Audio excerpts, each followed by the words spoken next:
Okay, good afternoon all. हम बात कर रहे थे देखो वेक्टर की, तो सीधे सीधे टॉपिक पर आ जाते हैं। वेक्टर में अब आप थोड़े आइडिया तो आपको आ गई होंगी कि वेक्टर क्या चीज है। ओके, मैं थोड़ा एक जरा फास्ट रिकैप कर देता हूँ। वेक्टर जो हम पढ़ते हैं ये बेसिकली 3 डायमेंशनल, जिसको हम बोलते हैं ना, स्पेस में पढ़ा जाता है। क्या पढ़ा जाता है? 3 डायमेंशनल स्पेस में। और हम काफी अच्छे से इसमें बात कर चुके थे कि एक्सिस क्या रहते हैं हमारे पास में। 3 म्यूचुअली परपेंडिकुलर एक्सिस रहते हैं, राइट। 3 म्यूचुअली परपेंडिकुलर, पहले वाला एक्सिस ये, ओके। सेकंड हम बात करेंगे ये, और ये एक थर्ड वाला। जनरली एक्स एक्सिस इसको पकड़ा जाता है, जनरली बोल रहा हूँ मैं, ऐसा कुछ रूल नहीं है तो भाई आप इसी को एक्स पकड़ो, लेकिन जो भी पकड़ो उसको आप थंब रूल लगाओ कि एक्स और वाई को आप कर्ल, जो फिंगर है आपके उसको पकड़ के चलो, curly finger, right. And thumb के साइड में जाएगा आपका जेड एक्सिस, ठीक है। तो ये हो गया आपका वाई एक्सिस, ठीक। ये तीनों भी आपस में म्यूचुअली परपेंडिकुलर रहते थे। मैं थोड़ा सा रिकैप कर दे रहा हूँ, मतलब जो बच्चे रेगुलर देख रहे हैं शायद अब उनको थोड़ा आइडिया आ जाएंगे। जरा फास्ट रिकैप हम इसको करते हैं। ओके सर, बुआ सर का लेक्चर नहीं है क्या? नहीं है, आई थिंक 3:30 आपका शेड्यूल थोड़ा चेंज, मैथ्स का सेशन है। ओके, एक्स एक्सिस के अलोंग आपको क्या मिलता है? आपको यूनिट वेक्टर आई कैप मिलता है, ठीक है। वाई एक्सिस के अलोंग आपको जे कैप, और जेड एक्सिस के अलोंग आपको के कैप। तो अब ये तीनों जो यूनिट वेक्टर्स है, ठीक है, आई कैप, जे कैप और के कैप, ठीक। मेरा रिकैप कहने का मतलब ये था कि अब जो हम क्वेश्चंस देखेंगे, जो आपके ऑलरेडी कुछ बुक है, तो फॉर एग्जांपल ये एक बुक है नीट की, इसमें कुछ टॉपिक है आपका वेक्टर, तो वो पर्टिकुलर टॉपिक पर के जो क्वेश्चंस है बुक के, वो आज हम देखने के कंडीशन में है, क्योंकि हम काफी अच्छा खासा बेस इसका ले चुके हैं। तो अगर वो क्वेश्चंस हमको लेना है तो एक बार थोड़ा मैं फास्ट रिकैप कर देता हूँ। एक सेशन और रहेगा हमारा इस पर, वेक्टर पर। Maybe next session would be the last session for vector. I j k ये तीनों भी क्या रहते हैं? ये यूनिट वेक्टर रहते हैं। यूनिट वेक्टर क्या करते हैं? बेसिकली यूनिट वेक्टर आपको डायरेक्शन लगाने का काम करते हैं, ठीक। X axis, y axis, z axis में अगर डायरेक्शन मुझे देना है तो एक्स एक्सिस के अलोंग आई कैप भागना चाहिए, वाई एक्सिस के अलोंग जे कैप, और जेड एक्सिस के अलोंग के कैप भागना चाहिए, ठीक है। फिर हमने जो पहला पॉइंट देखे थे वो देखे थे पोजीशन वेक्टर का, ठीक है। अब पोजीशन वेक्टर बेसिकली क्या रहता है? तो पोजीशन वेक्टर उस पर्टिकुलर पॉइंट का जो कार्टेशियन कोऑर्डिनेट हम जिनके लेते हैं, जैसे मानकर चलते कोई एक point P of x, y, z, ये किसी स्पेस में मतलब अगेन मैं क्या बोल रहा हूँ, स्पेस ये वर्ड आया मतलब आप 3D की बात कर रहे हैं। स्पेस में कोई एक पॉइंट है या दो पॉइंट है, ठीक है। स्पेस में कोई दो पॉइंट है, मानकर चलते ये A of x1, y1, z1 है, और ये B ऑफ से x2, y2 और z2 है, ठीक। तो पोजीशन वेक्टर हमेशा किसी पॉइंट का निकाला जाएगा या तो किसी लाइन सेगमेंट का निकाला जाएगा। किसका? Line segment joining 2 points, right. जैसे ये लाइन सेगमेंट है जो 2 पॉइंट को ज्वाइन करती है। तो अगर ये पॉइंट स्पेस में है तो इसका position vector P dot V dot of point P क्या रहेगा? तो स्मॉल वेक्टर P बार, इसको P बार बोला, वो क्या रहेगा? एक्स को लगा देंगे आई कैप, वाई को लगा देंगे जे कैप, और जेड को लगा देंगे आप के कैप। तो ये जो ऐसा इस टाइप से वेक्टर में जो लिखा हुआ है, हम इसको बोलते हैं पोजीशन वेक्टर, ठीक है। और अगर किसी लाइन सेगमेंट का, राइट, मैं क्या बोल रहा हूं यहाँ पर, लाइन सेगमेंट का पोजीशन वेक्टर निकालना है तो लाइन सेगमेंट मानकर चलते vector A B directed towards A B, right. This point is to B, needs to be considered, okay, directed towards B, यानी ए आपका इनिशियल हो गया और आप बी की तरफ डायरेक्टेड कर रहे हैं, मतलब ये वेक्टर ए बी है इस टाइप से। तब क्या बोलेंगे? पोजीशन वेक्टर टर्मिनल का position vector of B minus initial position vector of capital A, right. तो बी का x2, y2, z2 है और ए का x1, y1, z1 है, तो हमने इसको क्लब करके लिख दिए थे। वो क्या लिखे थे? वो लिखे थे क्या? x2 minus x1 into I cap plus y2 minus y1 into J cap plus z2 minus z1 into के कैप। देखो यार, पोजीशन वेक्टर ही बहुत ज्यादा इंपॉर्टेंट है, चाहे पॉइंट का हो चाहे लाइन सेगमेंट का हो, दोनों भी हमको निकालते आना चाहिए। तीसरा कोई इसका पार्ट नहीं है, ठीक है। फिर हमने बोले थे क्या एडिशन ऑफ वेक्टर कैसा करते हैं आप, सब्ट्रैक्शन ऑफ वेक्टर कैसा करते हैं, देन मल्टीप्लीकेशन पर तो अच्छा खासा हमने सेशन ले लिए थे, near about 1.5 hour, right. Multiplication में भी 2 टाइप की मल्टीप्लीकेशन, एक बोलते थे हम डॉट प्रोडक्ट, और एक आ जाता है हमारे पास में क्रॉस प्रोडक्ट। डॉट प्रोडक्ट को आप और एक नाम से पुकारते हैं, वो नाम क्या रहता है? उसको बोलते हैं हम स्केलर प्रोडक्ट, क्योंकि इसका आउटपुट जो है वो एक स्केलर क्वांटिटी आती है, ठीक है। और क्रॉस प्रोडक्ट में इसको आप वेक्टर प्रोडक्ट भी बोलते हैं, वेक्टर प्रोडक्ट इसलिए बोला जाता है इसको क्योंकि इसकी जो आउटपुट है वो एक वेक्टर क्वांटिटी आती है। आउटपुट क्या आता है इसका? एक वेक्टर क्वांटिटी आती है। ठीक है, फॉर एग्जाम्पल वेक्टर ए कुछ दिया गया होगा, वेक्टर बी कुछ दिया गया होगा, तो डॉट प्रोडक्ट कैटेगरी कैसे आएंगे? Vector A dot vector B, okay, और क्रॉस प्रोडक्ट हम क्या बोलते हैं? Vector A cross vector B. Vector A cross vector B के लिए आपको डिटर्मिनेंट सॉल्व करते आना चाहिए, जो हमने बोले थे, है ना? डिटर्मिनेंट कैसा सॉल्व करते हैं, 3/3 का डिटर्मिनेंट कैसा। और डॉट प्रोडक्ट और क्रॉस प्रोडक्ट के बाद में जो मेन पार्ट हमने देखे थे वो बात कर रहे थे क्या? Angle between two vectors, right? अगर दो वेक्टर्स के बीच का एंगल निकालना है तो उसका फॉर्मूला आता है cos theta is equal to vector A dot vector B divided by magnitude of vector A dot magnitude of vector B. देखो ऊपर का जो प्रोडक्ट है ये दो वेक्टर का डॉट प्रोडक्ट है और ये बेसिकली मैग्नीट्यूड है, ये भी मैग्नीट्यूड है, राइट? अगर मैं थोड़ा पीछे जाऊँ इसके, तो इसके बाद में हमने एक पार्ट मैग्नीट्यूड भी देखे थे कि मैग्नीट्यूड कैसा निकाला जाता है। मैग्नीट्यूड इंपॉर्टेंट सपोज करो वेक्टर ए दिया गया है मेरे पास में 2i cap minus 2j cap minus k cap, okay, और मुझे पूछा गया मैग्नीट्यूड ऑफ वेक्टर ए, तो इसको लिखने का एक स्टाइल ऐसा भी था, small A, magnitude of vector A that is small A is equal to under root of i का कोएफिशिएंट 2 इसका स्क्वायर प्लस j का कोएफिशिएंट -2 इसका स्क्वायर प्लस k का कोएफिशिएंट -1 इसका स्क्वायर। तो ये रूट ऑफ 9 मतलब बेसिकली 3 यूनिट्स आ जाता है, ओके। और दो पॉइंट को ज्वाइन करने वाला लाइन सेगमेंट है, उसका भी मैग्नीट्यूड आसानी से निकाल सकते हैं। मेरे ख्याल से सारी बातें क्लियर है आपको। मैग्नीट्यूड निकालना, पोजीशन वेक्टर निकालना, डॉट प्रोडक्ट करना या क्रॉस प्रोडक्ट करना, ओके। थीटा यहां से कैसा निकलेगा? तो थीटा कैसा निकलेगा? Cos inverse of into in bracket vector A dot vector B divided by magnitude of A vector dot magnitude of vector B. यहां तक की पूरी ज्योमेट्री बोलो या dot product, cross product, magnitude, addition, subtraction, position vector निकालना, then ये जो basic बातें, जो टूल्स थे, ये सारे के सारे हम बात कर चुके थे, ओके। अब जो इंपॉर्टेंट पार्ट है वो है टाइप्स ऑफ वेक्टर्स, ठीक है। देखो इंपॉर्टेंट है क्योंकि टाइप्स ऑफ वेक्टर से ही हम आगे के क्वेश्चंस जो आपके बुक्स के वो भी अटेम्प्ट करने की कोशिश करेंगे।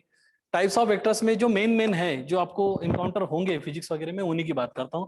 उसमें से पहले नंबर पर आ जाता है जीरो वेक्टर। अब देखो जीरो वेक्टर, ओके। यहां पर बहुत सारे बच्चे गलती करते हैं। जीरो वेक्टर को बोलते सिर्फ जीरो, जीरो वेक्टर को जीरो नहीं, ये ओ बार ये रहेगा आपका जीरो वेक्टर। और वो क्या रहता है? देखो जीरो वेक्टर का मीनिंग क्या हो गया, हम हमेशा मैग्नीट्यूड और डायरेक्शन की बात करेंगे।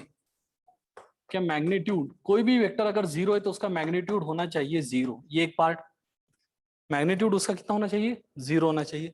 दूसरा पार्ट क्या, जीरो वेक्टर की जो डायरेक्शन है, डायरेक्शन जो है वो अनडिफाइंड रहती है, ठीक है। डायरेक्शन इज नॉट डिफाइंड, ये एक वर्ड ध्यान में रख देना, ठीक है, नॉट डिफाइंड। और इनफाइनाइटली मेनी भी बोल सकते हम, इनफाइनाइटली मेनी भी बोल सकते। या और एक वर्ड है आर्बिट्रेरी,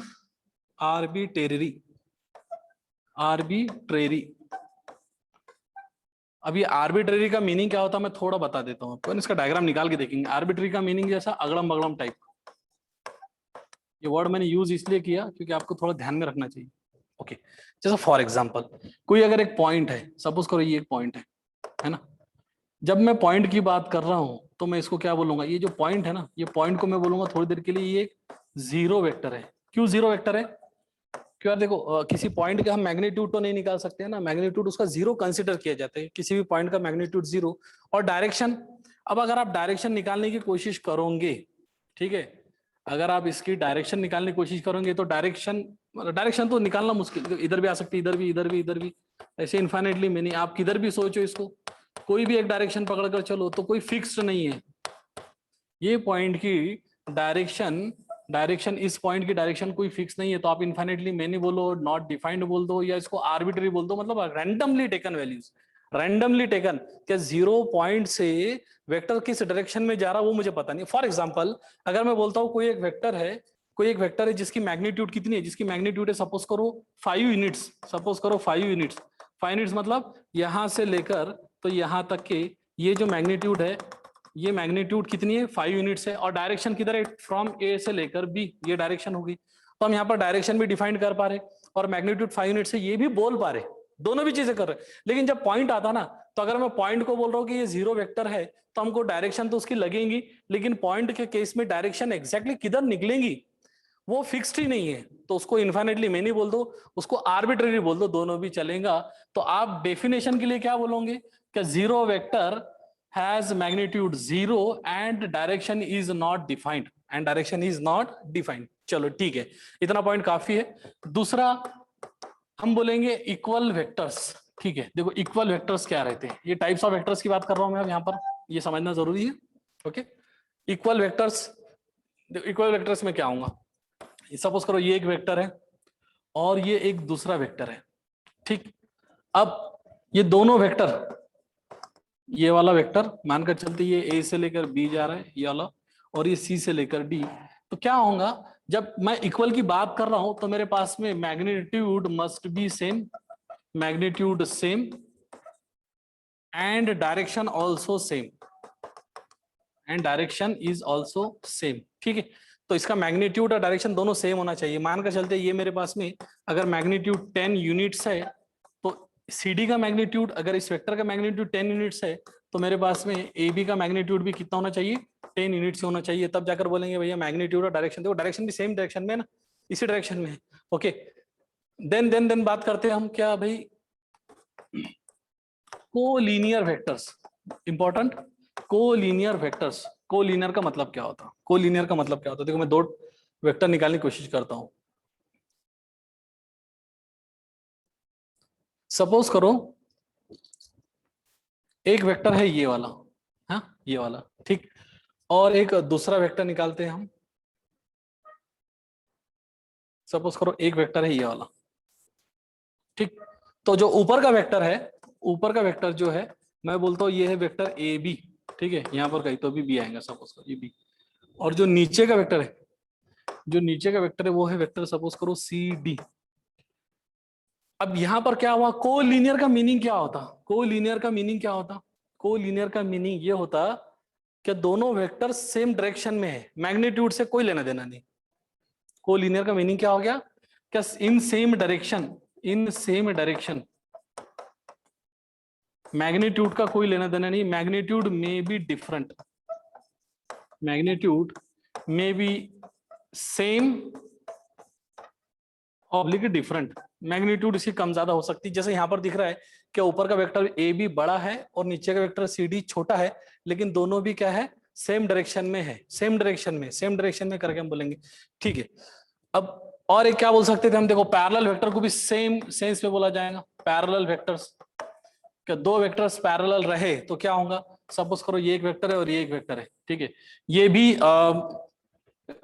कोलिनियर वेक्टर समझे जाएंगे, पैरेलल वेक्टर, पैरेलल वेक्टर।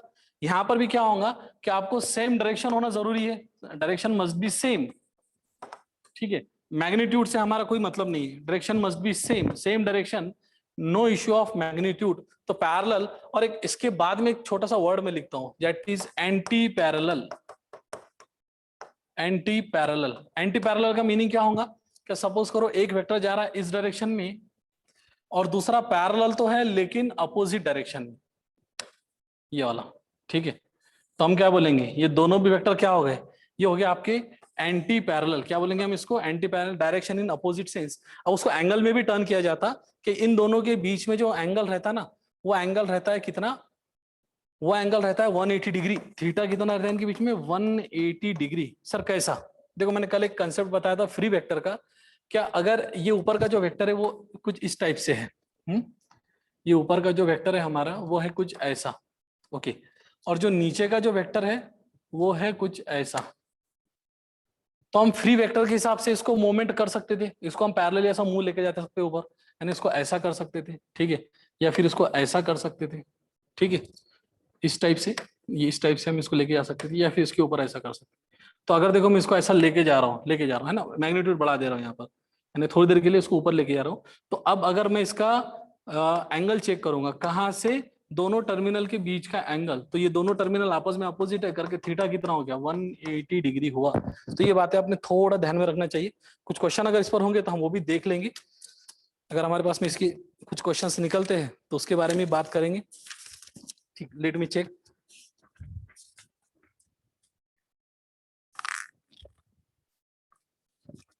ठीक है, एंटी पैरेलल बोलेंगे हम, अपोजिट डायरेक्शन में। ओके, ठीक है। उसके बाद में जो सबसे इंपॉर्टेंट है वो है आपका यूनिट वेक्टर। ये इंपॉर्टेंट है, मैं इसको स्टार कर दे रहा हूं।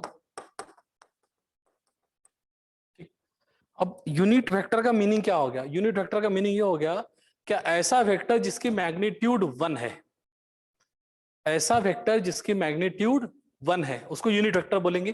तो पहली कैटेगरी तो मानकर चलते कि वेक्टर ए दिया गया था मेरे पास में 1/√2 times I cap plus 1/√2 times J cap, 1/2 1/2 2/2 और 1/√3 कर देते इसको, सॉरी 1/√3 कर देते। चलो 1/√3 आई कैप 1/√3 जे कैप प्लस 1/√3 के कैप।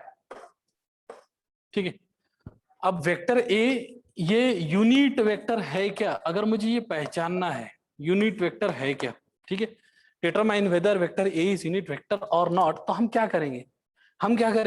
हम सबसे पहले इसका मैग्नीट्यूड निकालने की कोशिश करेंगे। मैग्नीट्यूड कैसा निकाला जाता? तो मैग्नीट्यूड ऑफ वेक्टर ए मतलब under root of, basically under root of, okay, इसका हमको स्क्वायर करना पड़ेगा आईजे के कोएफिशिएंट्स का, तो 1/√3 का स्क्वायर मतलब ये पार्ट का स्क्वायर प्लस 1/√3 का स्क्वायर प्लस 1/√3 का स्क्वायर। ओके, तो ये क्या हो गया? यहां पर हो गया स्क्वायर रूट ऑफ 1/√3 का स्क्वायर 1/3 प्लस 1/3, ये भी आ गया 1/3 and square root of 3/3 that is equal to 1 units. तो मैग्नीट्यूड ऑफ वेक्टर ए कितना आया? 1 यूनिट आया। इसका मतलब therefore vector A is unit vector. आप बोल सकते ए क्या रहेगा हमारे पास में? Unit vector. तो ऐसे इनफाइनाइट यूनिट वेक्टर्स हम निकाल सकते हैं। कितने इनफाइनाइट? सिर्फ एक नहीं, आप 1/√3 -1/√3 -1/√3 लो तो भी चलेगा। ओके, लेकिन ये तो ये एक बेसिक डेफिनेशन की यूनिट वेक्टर मतलब जिसका मैग्नीट्यूड 1 रहता। अब अगर मुझे कोई भी एक वेक्टर दिया गया, कोई भी एक वेक्टर दिया गया, मानकर चलते ये एक वेक्टर है, ये वेक्टर है, सपोज करो मैं इसको डायरेक्टेड कर रहा हूं इधर, यानी मैं इसको बोलता हूं सपोज करो ये है वेक्टर पी। ये क्या है? Vector P. और वेक्टर पी की वैल्यू कितनी दी गई है? तो वेक्टर पी की वैल्यू दी गई है सपोज करो 2i cap -6j cap plus 3k cap. ठीक है, ये एक वेक्टर पी दिया गया, ये इंपॉर्टेंट है। अब ध्यान में रखना जो मैं बोल रहा हूं, क्या अगर कोई एक वेक्टर दिया गया और आपको पूछा गया क्या find the unit vector along vector P, ठीक है, तो वेक्टर पी के अलोंग यूनिट वेक्टर निकालो। Unit vector along vector P. इसका मीनिंग क्या हो गया पता है? इसका मीनिंग ये हुआ, क्या सपोज करो मेरे पास में ये 5 सेंटीमीटर का एक पेन है, 5 सेंटीमीटर का, तो मुझे यूनिट वेक्टर मतलब 1 सेंटीमीटर कितना, ये निकालो। और वो इसी डायरेक्शन में होना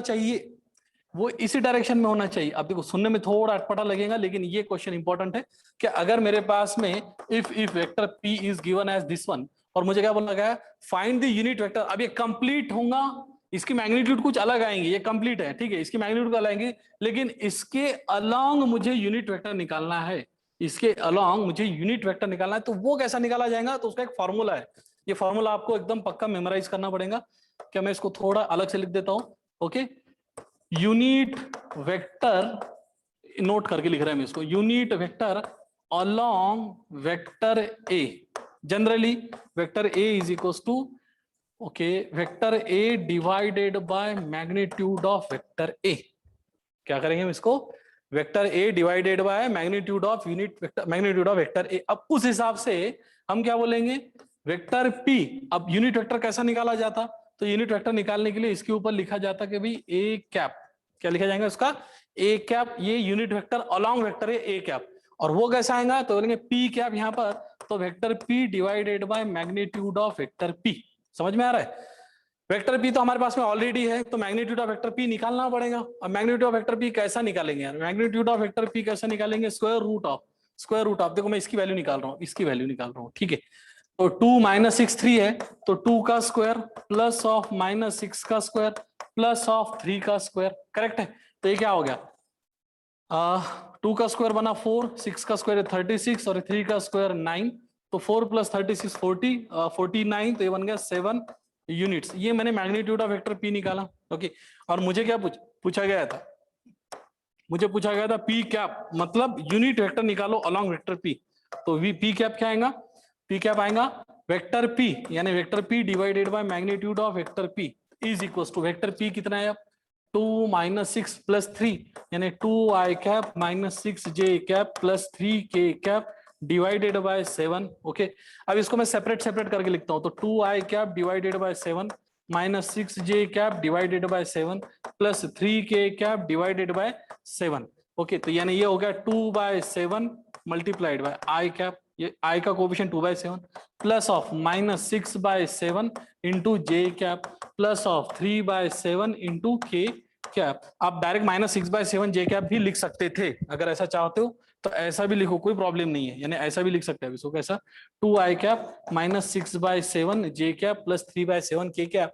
ये पी कैप है, पी कैप मतलब unit vector along vector P, ये वही क्वेश्चन है जो आपके बुक में के। अगर ट्राई करना है तो मुझे मालूम है क्या, ये जो मैंने निकाला अभी, ये जो वैल्यू मैंने निकाला ये वाली, ये बेसिकली यूनिट वेक्टर की वैल्यू है। यूनिट वेक्टर कौन सा, कि जो वेक्टर पी के अलोंग था, यूनिट वेक्टर कौन सा जो पी के अलोंग था।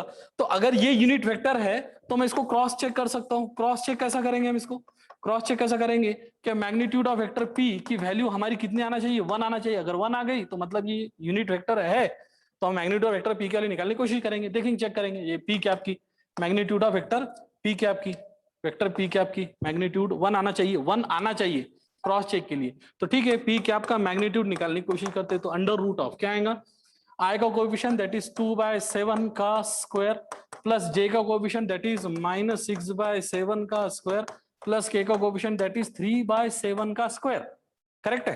तो अब देखो चेक करके आता है क्या, तो ये आ जाएगा आपके पास में 2/7 मतलब 4/49 प्लस 6/7 तो ये 36/49 प्लस 3/7 मतलब 9/49।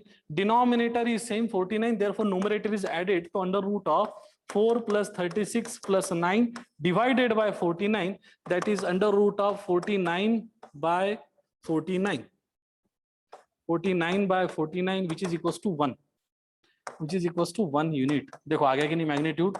तो हमने जो आंसर निकाले तो वो आंसर क्या है, करेक्ट है। तो कभी कभी एग्जाम में कभी ऐसा भी आया कि determine the following vector is unit vector और नॉट, तो आपको क्या करना है, सिंपली उसका मैग्नीट्यूड निकाल लेना है। अगर मैग्नीट्यूड निकाल पाए तो इसका मतलब वो यूनिट वेक्टर है। ओके, अब आपके बुक में, कुछ बुक में इसको ऐसा बोला गया है, ए कैप, मैं इसको पढ़ रहा हूं ऐसा, ए कैप, या कुछ बुक्स में इसको ए हैट भी बोला गया है।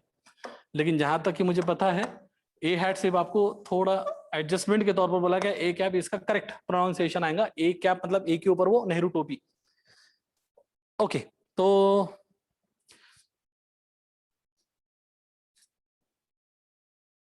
ऐसा क्वेश्चन आता है, एक मैं बुक का ही क्वेश्चन ले रहा हूं, find the unit vector of 4i - 3j + k। एक बुक का ही क्वेश्चन ले रहा हूं, find the unit vector of, नहीं ठीक है,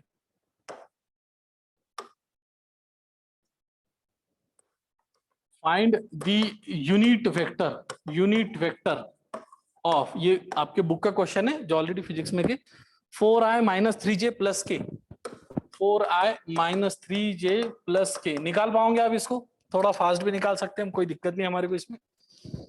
find the unit vector of, तो यूनिट वेक्टर कैसा निकाला जाता, let vector a is equal to 4i cap - 3j cap plus k cap, बोल सकते हैं हम इसको। Unit vector of vector a is, क्या है फॉर्मूला हमारे पास यूनिट वेक्टर का, वही a कैप वाला, a cap is equal to vector a divided by magnitude of vector a। और मैग्नीट्यूड ऑफ वेक्टर a कैसा निकालोगे आप, यहां से मैग्नीट्यूड ऑफ वेक्टर a कैसा निकालोगे, magnitude of vector a is equal to under root of 4 का square, देखो i का कोएफिशिएंट 4 है, j का कोएफिशिएंट -3 है, k का कोएफिशिएंट 1 है, तो ये बन गया आपके पास में √26। करेक्ट? तो अब a कैप की वैल्यू कैसी निकलेंगी, a cap is equal to that is 4i cap minus plus minus है -3j cap plus 1k cap divided by √26, that is a cap is equal to 4/√26 i cap -3 by, separate कर रहे हैं हम इसको, √26 into j cap plus 1/√26 into के cap. Clear है क्या? देखो ये आसान क्वेश्चन एकदम, ऐसे क्वेश्चन भी आपके पास में मिलेंगे, और ये मैंने आपके बुक के क्वेश्चन लिया। ये जो क्वेश्चन लिया हमने आपके बुक के लिए, ठीक है। Okay,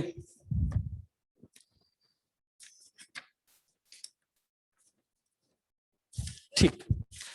law, parallelogram law, triangle law, ये भी हम देख चुके थे। ओके,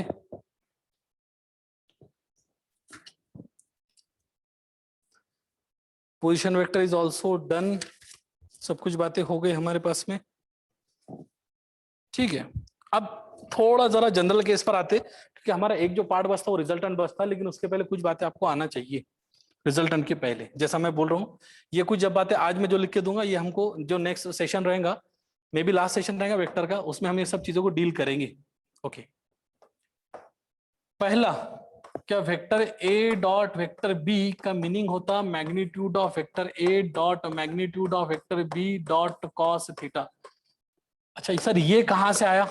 ये कहां से आया? तो मैंने बताया था उस दिन, क्या अगर वेक्टर ए है, सपोज करो ये वाला, वेक्टर बी है, सपोज करो ये वाला, ओके, ये वेक्टर ए है, ये वेक्टर बी, और इनके बीच का अगर एंगल थीटा है, तो हम क्या बोलते थे? cos theta is equals to vector A dot vector B divided by magnitude of vector A dot magnitude of vector B. ये बोलते थे हम इसको। ये आपको डायरेक्टली लेना है, ये आपको प्रूफ नहीं है इसका, ना आपको प्रूफ है नीट वालों को, ना जेई वालों को प्रूफ है। हमको इसको क्या लेना है? डायरेक्ट ही कंसिडर करना है कि अगर दो वेक्टर्स है और उनके बीच का एंगल अगर थीटा है, ठीक है, और दोनों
क्या यार vector A dot vector B is equal to magnitude of vector A dot magnitude of vector B dot cos of angle between vector A and vector B. तो दो अगर वेक्टर परपेंडिकुलर रहते, मतलब थीटा, okay, not able to see audio and video, let me check, थोड़ा एक pause लेते, 1 second 2 second का। आ रहा है क्या? देखो बताओ, अथर्वा, ओके क्लियर है? ओके, मैं रिपीट कर देता हूँ क्या हम बोल रहे थे। Danvi is there, then Atharva is there, okay ठीक है। आदित्य क्लियर है? चलो ठीक है। अब क्या होता है, अब केसेस पर आएंगे हम धीरे धीरे। क्या भाई, दो वेक्टर अगर परपेंडिकुलर होते थे तो क्या होता था? तो हम क्या बोलेंगे, हम तो डॉट प्रोडक्ट लिखने का स्टाइल ये है, डेफिनेशन ऑफ डॉट प्रोडक्ट कुछ इस तरीके से है। अब अगर मैं वेक्टर ए पकड़ रहा हूं, है ना, जैसा मैं मानकर चलता हूं, क्या मेरे पास में ये वेक्टर, अच्छा ये देखो यहां पर ये वेक्टर ए इतना है, तो 100% मैग्नीट्यूड ऑफ ए कभी जीरो नहीं हो सकता, है ना। अगर मैं आपको बोल दूं कि ये पेन है, ये पेन का मैग्नीट्यूड बताओ, ये पेन एग्जिस्टेंस में है ना, तो इसका मैग्नीट्यूड 3 यूनिट होगा, 4 यूनिट होगा, 5 कुछ तो होगा, लेकिन जीरो नहीं होगा। निगेटिव तो होता ही नहीं है, मैग्नीट्यूड निगेटिव किसी भी बात का नहीं होता, ठीक। तो मैग्नीट्यूड एक तो जीरो रहेगा, लेकिन ये अगर पेन है तो ये 4-5 यूनिट है, मतलब इसका कुछ ना कुछ तो मैग्नीट्यूड है, जीरो तो नहीं है। तो मतलब हम बोलेंगे भाई magnitude of A not zero. यहां पर क्या बोल सकते थे हम, क्या magnitude of B is also not zero. Reason being, क्योंकि इतना डिस्टेंस अगर ये कवर कर रहा है तो कुछ ना कुछ तो डिस्टेंस कवर कर रहा है, मैग्नीट्यूड है, इतना डिस्टेंस कवर कर रहा है, कुछ ना कुछ तो मैग्नीट्यूड है, जीरो नहीं है, ठीक है।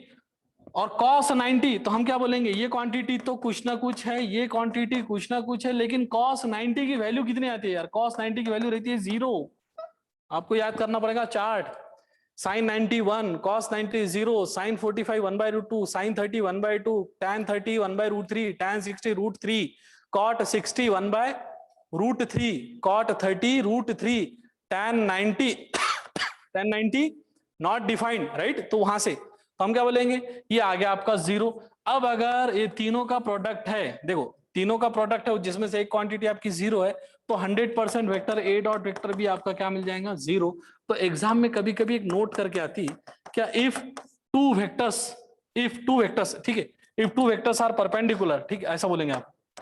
इफ नोट करके, if two vectors are perpendicular then their dot product क्या है, देयर डॉट प्रोडक्ट इज 0। ध्यान में रखना ये बात को, अगर दो वेक्टर परपेंडिकुलर है तो उनका डॉट प्रोडक्ट 0 आता है। Reason being vector A dot vector B is equals to magnitude of vector dot magnitude of B into cos of 90। Cos 90 0 रहता करके पूरी की पूरी टर्म 0 होगी, करके हम बोलते डॉट प्रोडक्ट इज 0। ओके, ये किसके बारे में बात होगी, ये होगी डॉट प्रोडक्ट के बारे में। ठीक, अब थोड़ा मैं सिर्फ टच कर दे रहा हूं, आपने इसको मेमोराइज कर लेना, ज्यादा डिटेल में जाने की आपको जरूरत नहीं।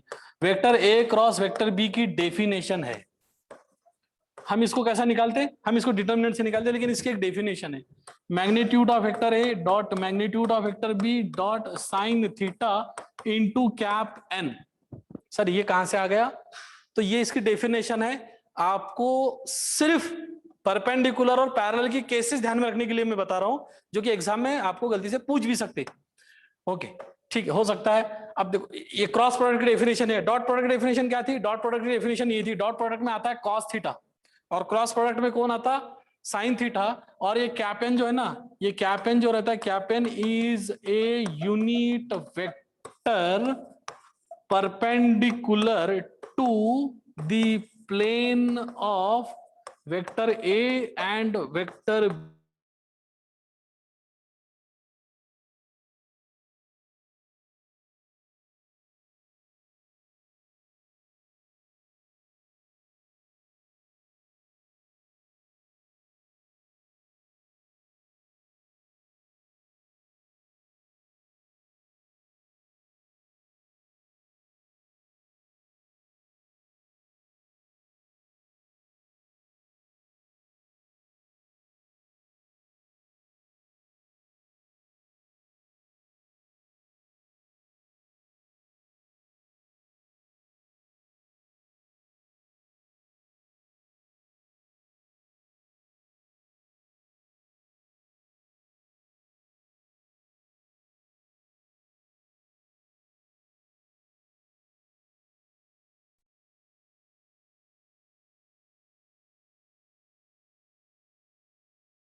ओके, थोड़ा कनेक्टिविटी इशू आ रहा है शायद, unable to see video and audio, yes correct.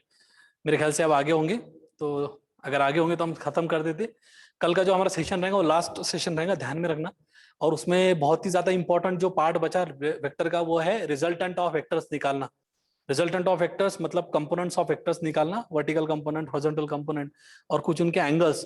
तो हम कल डिटेल में बात करेंगे, एक लास्ट के 2-3 मिनट बस, फिर बाद में इसको खत्म कर देते, सम अप कर देंगे।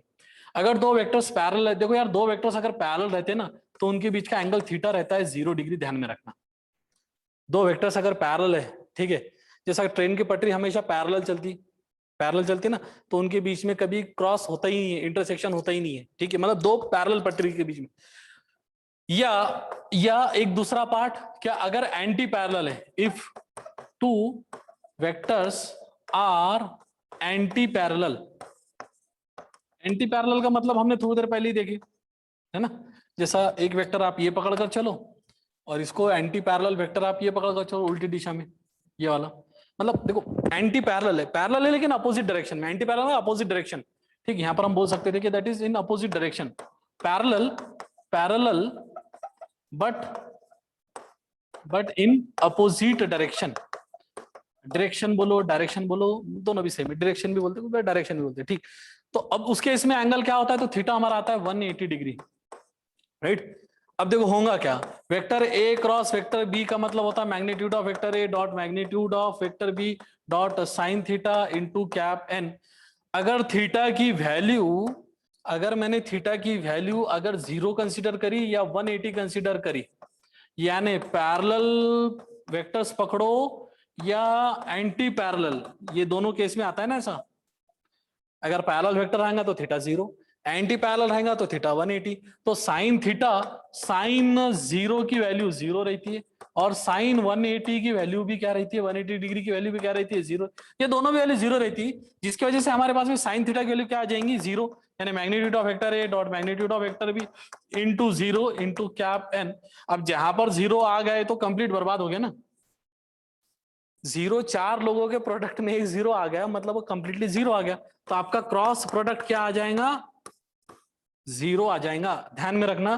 तो अगर क्रॉस प्रोडक्ट 0 है तो हम नोट करके इसको क्या लिखेंगे, यहां पर एंड कर देते हैं नोट पर, नोट करके क्या लिखेंगे, if two vectors are parallel और एंटी पैरेलल, पैरेलल और anti parallel, then their cross product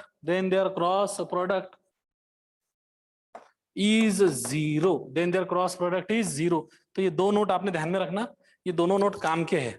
okay, ये वाली भी एक, कि अगर दो वेक्टर परपेंडिकुलर है तो उनके देन देयर, यहां पर बोलेंगे हम डॉट प्रोडक्ट इज 0, और दो वेक्टर्स अगर परपेंडिकुलर है तो देयर क्रॉस प्रोडक्ट इज 0। यहाँ पर थोड़ा एंड कर देते, कल थोड़ा रिजल्टेंट के बारे में बात करेंगे तो हमारा वेक्टर नियर अबाउट डन हो जाएगा।